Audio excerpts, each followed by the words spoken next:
Hey guys, Stealth here and welcome back to Wargame Red Dragon. Today 1v1, I'm once again playing as South Africa. It's one of those decks that I just want to make work. I really enjoy the South African deck. It is not the best, it's not the strongest, I dare say it is one of the fastest decks around. And of course that comes at a trade-off. You don't have any armor and you're going to face resistance. You better either be outshooting them or outracing them, because you're not going to be outstaying them. Your staying power is limited. Now, on this one, we're going to be playing against Colonel Noonan, and I'm going to keep both his and my perspective on, so you can see what both our respective plays were. Now, my plan is to take my group over on the left, all the way down into the edge of Foxtrot. My plan here is to take the Roycat 76 for spotting, 3 Roycat 105s, Cactus for interior, a couple of Rover 106s to absorb fire / deal damage, Rattle 20 Milans with ATGMs, and another Cactus, because getting over there to resupply is going to take a while. XH1 Alpha to scout out, and you can see that he's also scouting out. And, more importantly, he is dropping on my opener. Well, what's left of my opener at this point? It's a couple of Rattles, some Rovers again, Rattle 20 Milan, some Mil 50 with trackers, and then more trackers. This is basically a diversion / smaller force. This is not the priority. And he does manage to kill almost everything, but just 2 of my Rattle 20s with a couple of, oh, what's their name? Well, whatever, the basic infantry, they survive. Unfortunately, they don't get any kind of fire support, they don't get any kind of anti-air, so we're just gonna have to deal with the Gazelle cannon over here all by ourselves. Which, thankfully, these guys are pretty capable of doing, although with a panicked state, their accuracy leaves a lot to be desired. They do eventually get it done. Over on the left, I was also able to shoot down the recon, and with that, I can proceed, but of course, I've been detected already. Over on the left, you can also see Commander Para, and he has noticed that my helicopter has shot down his. Doesn't have any anti-air, so he spawns in a Flak Panzer Gepard as well as an Abrams, but this is just the standard M1 Abrams. The thing about the Abrams is it has 15 frontal armor, and it has a good rate of fire, 9 rounds a minute. So my Roycats, with their 17 AP, yes, they can pen it. They cannot outshoot it with the rate of fire, at least not in a 1v1.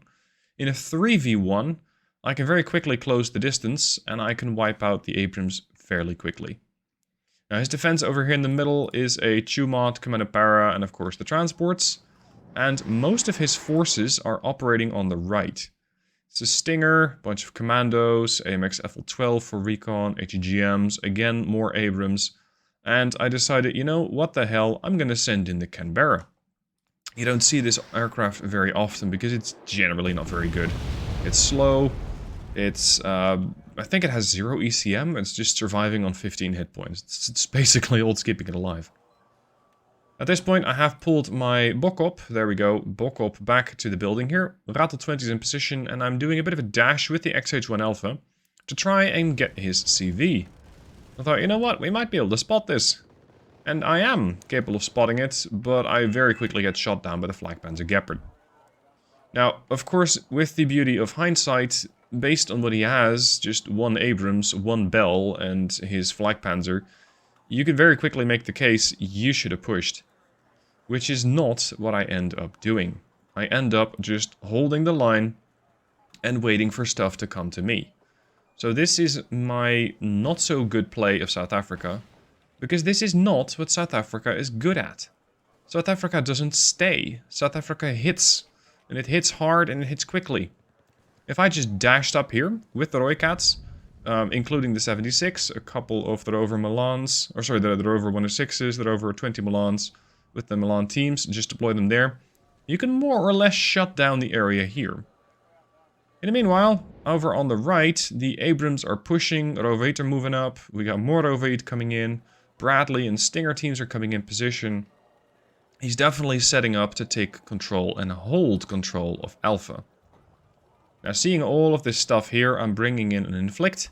And meanwhile, I've also called in a G6 Rhino, which is shelling the position where I thought the CV would be. Turns out it's now the new home of a bunch of Fusilier 90. So it is very much not where the CV is, because he moved the CV forward, not back, as I had expected. M1A1 Abrams hiding in the back. This is a pretty expensive defense. 115 points for a stationary unit is a lot. But I'm not really one to talk, because I got two 50-point Roycat 105s sitting in the middle of nowhere doing very much the same.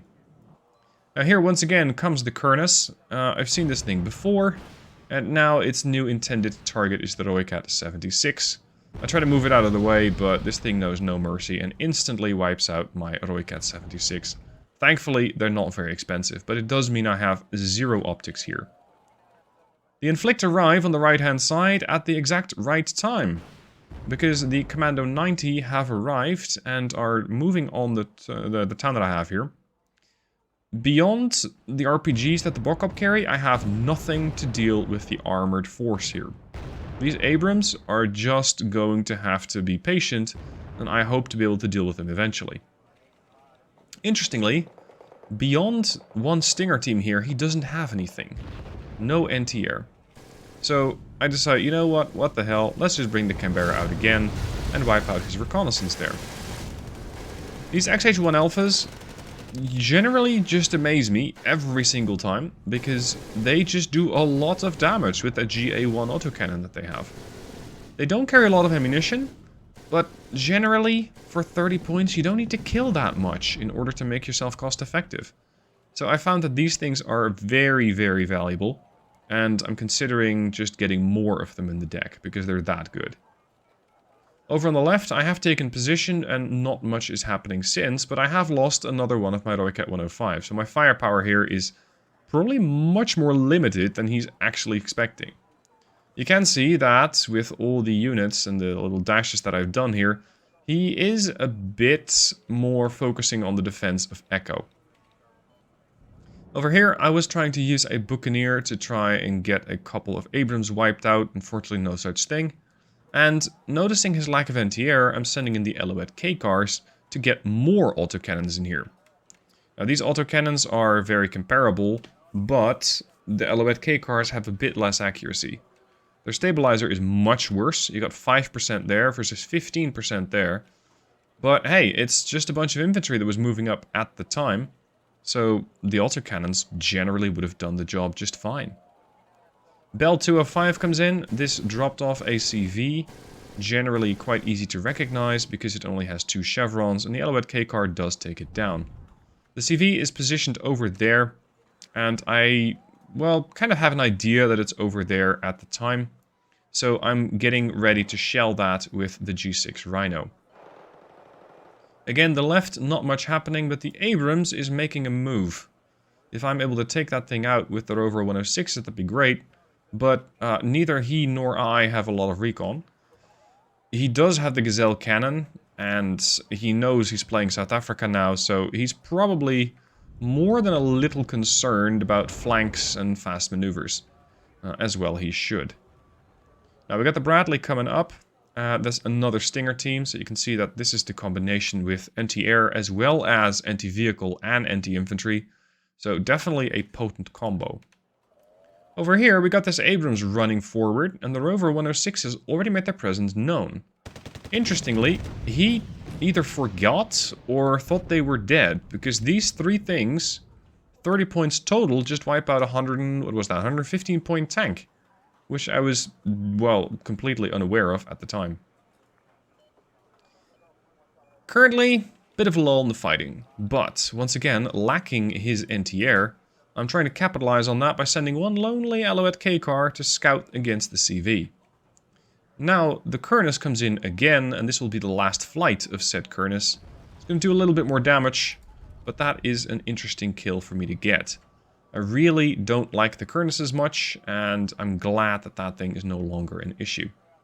Rover 106 is coming under the attention of the Cheetah, but beyond getting a little worried, not much happens. Now the Ellouette K-Car almost on top of the Bonbu over there, and there was a Flak Panzer Gepard, but I'm not sure how I took that out. I think I might have sent the Buccaneer against it, quite brazenly. There we go. Ellouette K-Car spotting the CV. Dealing some damage against it, but the Stinger team doesn't quite like that, takes it out. At this point though, the Rhino knows exactly where to start shooting and is going for the CV, which of course is scurrying for cover, trying to get back to some position that is, well, anything other than what it was, to make sure it doesn't get hailed on by my artillery. I've also been able to capture Foxtrot, and as opposed to people normally putting CVs there or here, I've decided to put mine far in the front.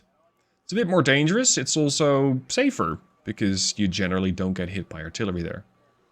My artillery is on point and managed to knock the Bonbu down to 1. If I can hit him once more, I should be able to wipe out the sector control there. And that puts me at a +2. Which, if I can keep that up, that'd be great. And I splash him, but I don't kill him. We're not done shooting yet, and the Bonbu are running for their lives. If they weren't stunned, that is. And there we go. Rhino takes the kill, wiping out the CV. Time to get a bit more force into position. XH1 Alpha moving in, trying to once again scout the CV, but the CV is no longer there. So this is a bit of a lag from what I was doing earlier. It does draw the attention of the F-16A Block 15. Now this is an elite aircraft, so not to be taken lightly.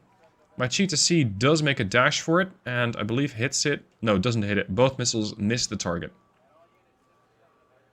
The Colonel now calls in an Arsarit Picoud to try and take control over Delta, because he is bleeding points. I'm gaining +2. XH1 Alpha also trying to spot the Abrams here, because I would love to take these things down with the Buccaneer that I have available. The Cheetah C, once again on patrol against potential Cheetah Ds or Kearnies? I don't know.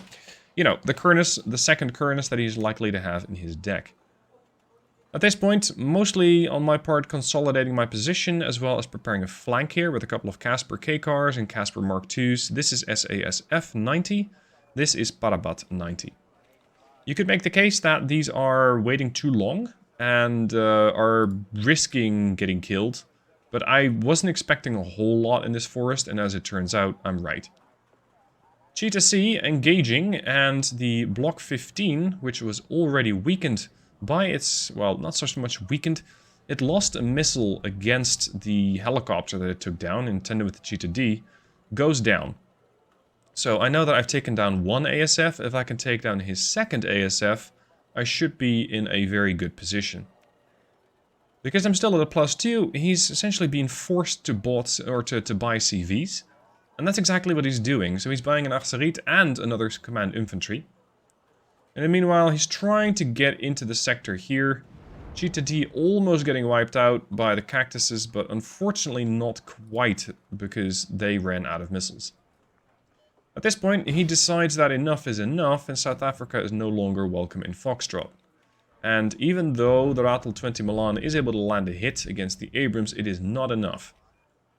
The Abrams, the AMX-13, and a couple of Fusiliers and Commander Para are pushing, and there's not a whole lot that I can do about that. What I can do is continue with this flank, because there is another CV landing, although at this time I don't know about that yet. But then again, he just captured it, so it's no great mystery. More units coming in, Marder 1s. I have saved my Roycat 76 by just turning off all of its weapon systems and making sure it doesn't give its position away, because against this, well, you might be able to take out one, but I doubt you'll take out both, so it's better just to stay the course and wait. Let the Roycat just sit there and give me information. In the meanwhile, another Roycat has arrived, and I have a couple of Ratel 20s over there with more Bokop, preparing to assault the position here. I also know about this Pip 3, and the G6, I believe, is already aiming at the position. No, it's going for the CV again. It's kind of expecting the location of the CV. XH1 Alpha, once again on the offensive against the helicopter. It already shot down a Gazelle, now it shot down another Bell 205, which is the transport for the CV. So far, so good. Over here, Commander Para making themselves known, and getting shot at by my one surviving Roycat 105, as well as the 76. This would be ideal if I could blind him like this. But of course, there's still the MX-12, so we're not done.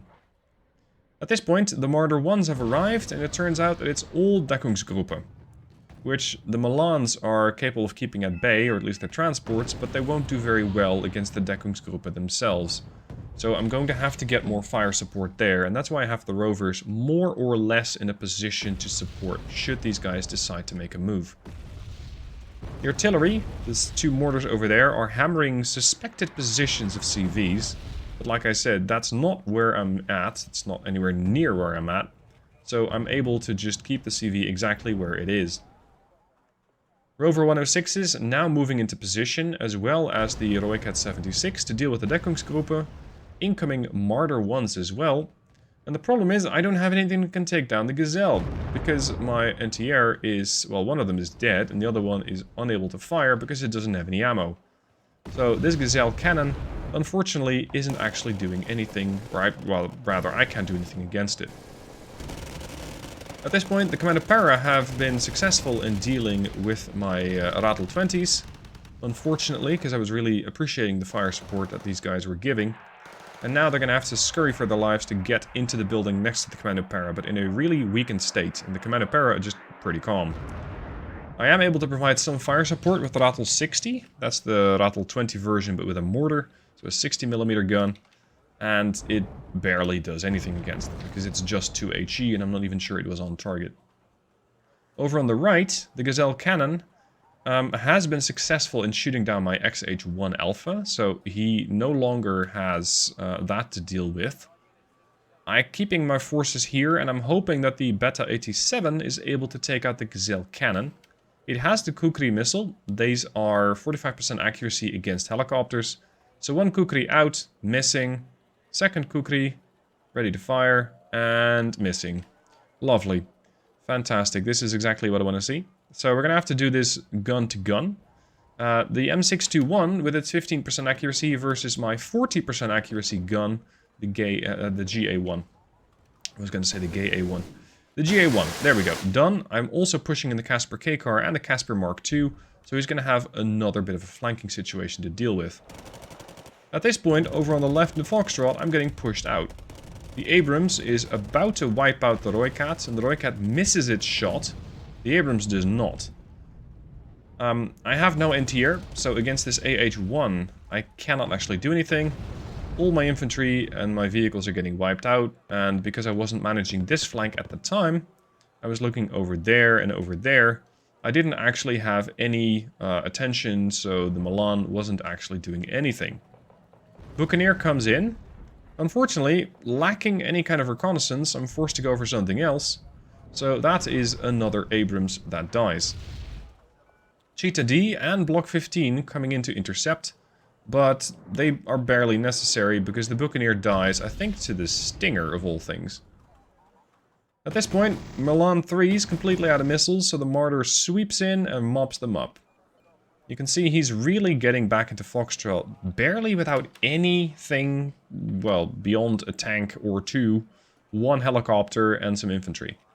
And at this point, he has found the command infantry, and the Fusiliers are murdering them one by one. So when that happens, he's going to be at a +1, and that means it is time for me to make a move. So my Elbit K-Car is trying to move in. I got the Roycat 105 all the way in the back. I got the Casper K-Car here and the Casper Mark IIs with the Parabat. Roycat takes the shot, hits the Abrams, but the Abrams can outshoot it now. And it does. There goes the Roycat 105.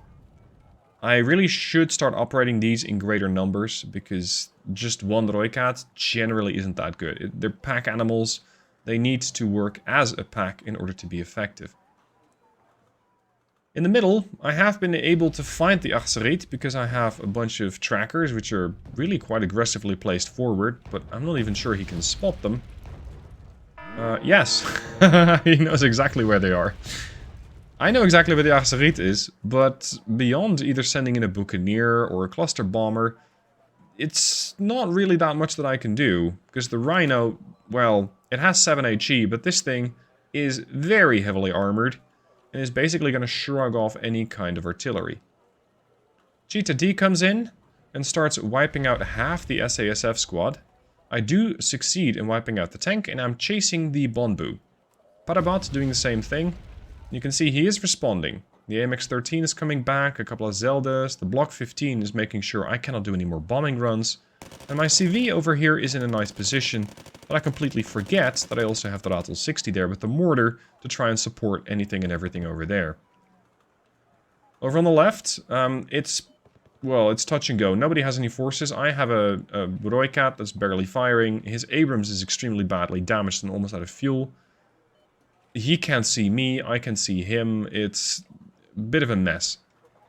Block 15, chasing down the Buccaneer, launching its last missile against the Buccaneer. That's when my Cheetah swoops in and it kills his second ASF.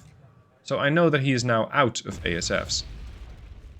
At this point, another Abrams up for grabs. These things don't die very quickly, so the SASF are going to need 2 shots, and they get that done.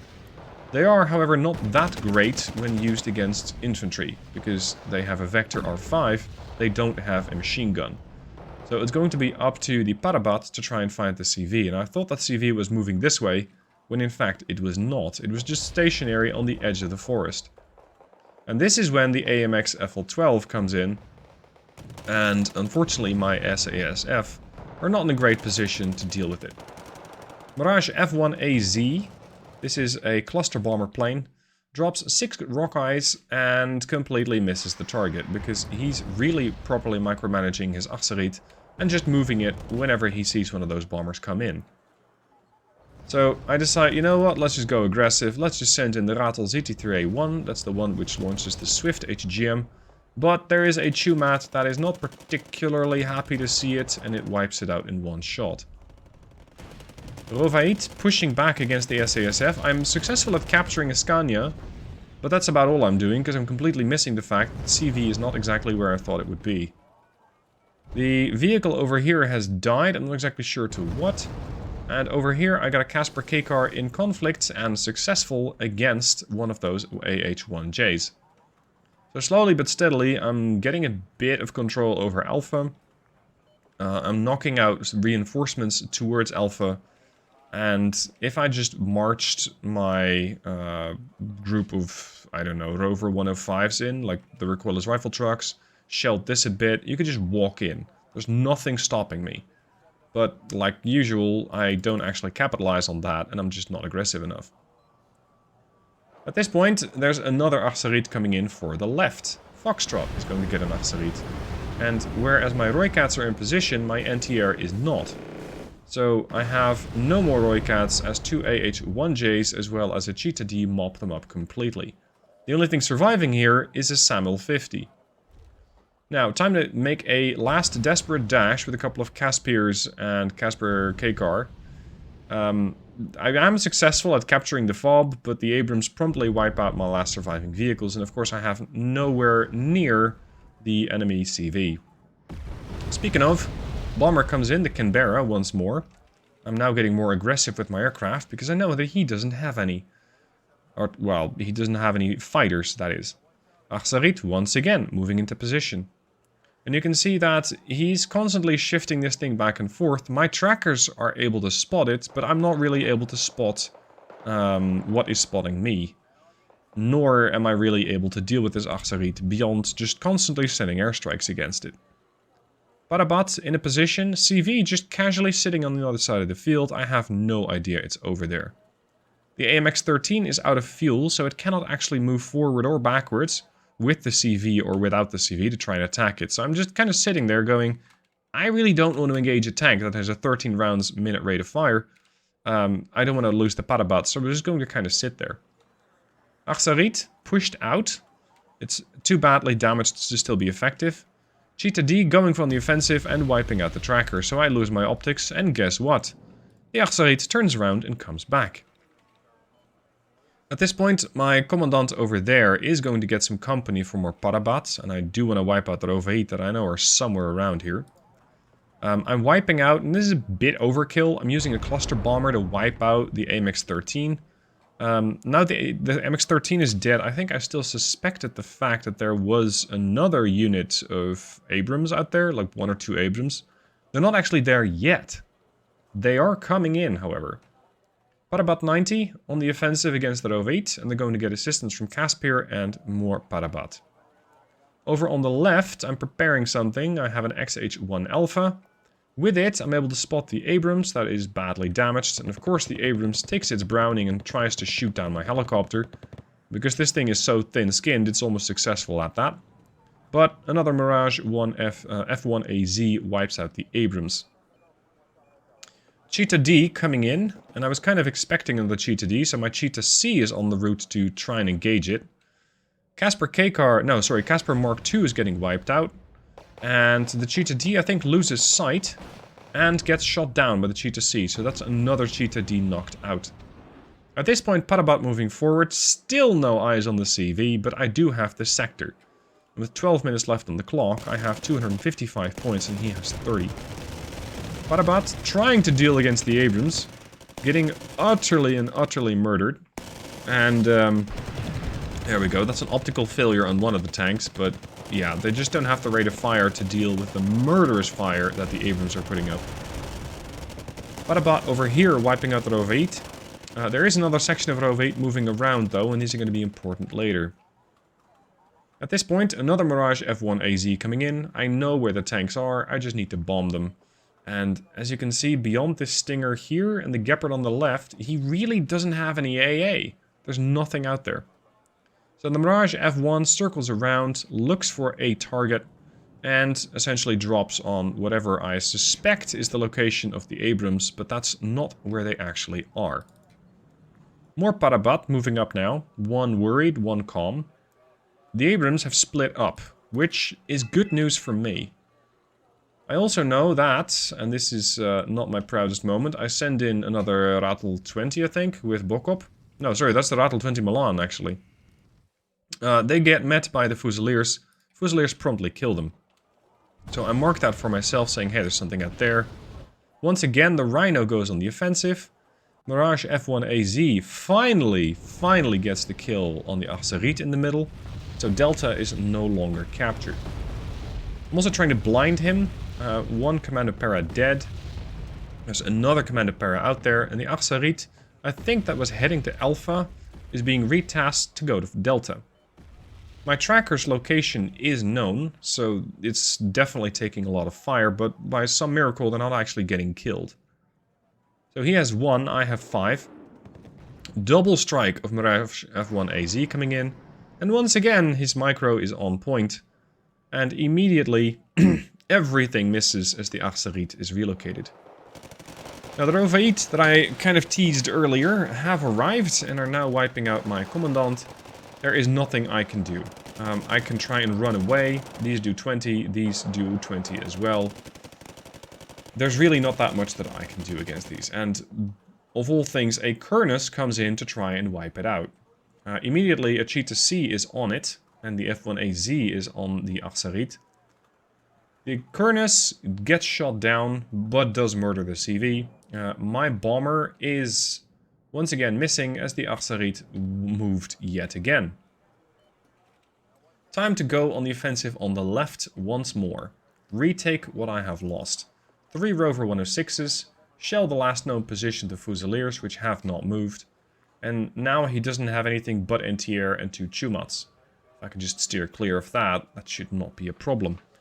So, a couple of Roycat 76s, Rattle 20s, Rover 106s, a CV, and anti-air, yes, I have learned. Anti-air moving forward into Foxtrot. Over on the right, I'm once again on the defensive as another Abrams comes in, so I wipe that out with another bombing run. More bombers coming in, trying to deal with the AH-1J. I thought, you know what, these Kukris, they're going to kill this helicopter. No, they are not. The only thing that actually did damage to them was the guns on the Mirages. And I think he's had enough of my airstrike, so 2 PIP-3s make themselves known and wipe out one of my aircraft. At this point, trackers are mopping up the Commando Para in the middle, and with that, he no longer has any kind of optics. But he's also making it quite difficult for me, because his Arcerit is now smoked up. So this is not really an area where I can push. He's also bringing in a lot of commandos. This is quite the investment. This is 100 points here. And my bomber goes for the Abrams, making sure they don't have any fire support, but I'm not even sure I was aware of this quad stack coming in. So I don't really do anything about it. Another CV coming in, a Buffle BV, as well as Casper Mark II. I forgot I called this in, so I buy another Buffle CV. And over on the left, I'm about to find the enemy CV. Rovers moving forward, but once again, there's Fusiliers. This is bad news. I don't know about these. I was hoping they were in here. I wipe out half of them. They wipe out 2 of my Rovers. And I'm going, yeah, no, we're going to have to send in the Bok up first. So I'm trying to pull the Rover out of the tree line, trying to keep it alive. The Rattle 20s, as well as the Roycat, eliminating any reinforcements. So more Viale coming in, as well as a lot of Ontos. These things are dangerous, but the Roycat is on it. And with 65% accuracy, it's not even shooting that. It's shooting infantry over there. And now it can divert its attention over to the Ontos. Commander Para getting met by the Roycat, as well as the Rovers. And over on the far right, the Commandos got bombed by the Canberra, leaving only 1 survivor. I know that I was never going to hold that. But wiping out almost 39 Commandos, I think a few got taken out simply by virtue of... what was it? The last surviving Parabat. Don't mind. This is a really good trade for me. I'm taking a bit longer than I would like to deal with the Arsarit, and again, his micro is really good. Look at how little damage this thing is doing. The Arsarit is moving deeper into the tree line, trying to take cover behind the Fusiliers. So I'm trying to get vehicles coming in from every direction. Roycat's there, Rattle's here, Roycat flanking from there. And again, he's trying to use his mortars to guesstimate where my CV is, but it's essentially in the same location as it was before. Cactus SAHV, knocking out another AH1J, and at this point, 4 minutes left, 260 points, he has 107. He's trying to make some last-ditch efforts. Bokop and Inflict wiping out the tanks. There's Chumats over there, but they really don't have that much to do anyway. And the Rattle 20s are wiping out more Ontos. Briefly. Because the Ontos, with that level of firepower, they don't take long to strike back. The Roycat, once again, surviving and dealing with the last few Ontos that are coming in. Over on the right, Casper dealing with the Rostrova that are coming out of the tree line. And you can see he basically has nothing left. Commander Para, some Chumats, and beyond that it's a few anti-air pieces which are out of ammo. There's a Peace Pheasant coming in against... I'm not really sure, the Rover. At this point he manages to eliminate the Rover, but the Roycats from behind the Arsarit managed to wipe out the Arsarit. And that is yet another CV that dies. So at this point, with a +1, he goes GG, and it is over. I killed a lot more than I'd expected. 3845 versus 2675. Despite still not playing South Africa as well as I should have. Because, like I said, they're not that well known for their staying power. And yet, that is kind of what I was doing. Having them stay. Having them maintain their position in Foxtrot. Whereas I just should have pushed right to his base. And this could have been over about 30 minutes ago. Nevertheless, I hope you guys enjoyed the battle. Still really enjoying South Africa. It's not the easiest deck to play. It's, I'd say, definitely not a beginner-friendly deck to play. But all that mobility, these fast, light-skinned vehicles, I really enjoy using them. If you want to use the deck, check out the description down below. And if you have any questions, let me know down below in the comments, and I'll try to answer them as best I can. Thanks for watching. In case this is the last video you catch, already have a happy new year, and I'll see you guys soon for more videos.